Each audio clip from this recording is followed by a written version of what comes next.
ఈ దీపావళి పండుగ రోజున విపరీత రాజయోగం రావటం వల్ల ఇప్పుడు చెప్పే రాశులకైతే నక్కతోక తొక్కినట్టే అని చెప్పుకోవాలి. అదృష్టం అయితే వీళ్ళకి కలిసి వస్తుంది.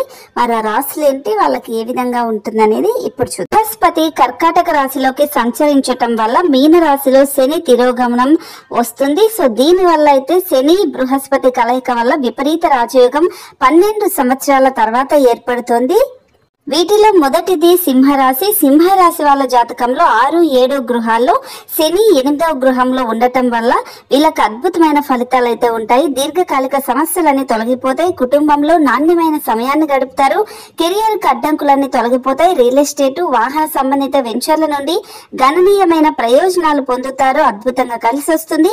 ఇక ధనుసు రాశి వాళ్ళకు కూడా శని బృహస్పతి సంయోగం కారణంగా విపరీత రాజయోగం వీళ్ళకైతే అద్భుతమైన ఫలితాలను తీసుకొస్తుంది.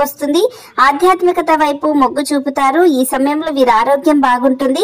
దీర్ఘకాలిక కుటుంబ సమస్యలన్నీ పరిష్కారం అవుతాయి. ఊహించని రీతిలో ధన లాభాలు ఉంటాయి. గణనీయమైన పురోగతి వీళ్ళకి కనిపిస్తుంది. ఇక తులారాశి వాళ్ళకు కూడా శని బృహస్పతి సంయోగం కారణంగా 6వ ఇంట్లో శని ఉండటం వల్ల వీళ్ళకి అద్భుతమైన ఫలితాలు ఉంటాయి.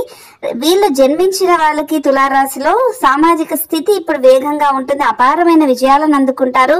జీవితంలో సంతోషం ఉంటుంది. ఉద్యోగంలో ఉన్నవారికి ప్రత్యేకమైన ప్రయోజనాలు పొందుతారు. కెరియర్ బలపడుతుంది. మరి ఈ రాశిలో మీ రాశి ఉంటే తప్పకుండా కామెంట్ చేయండి.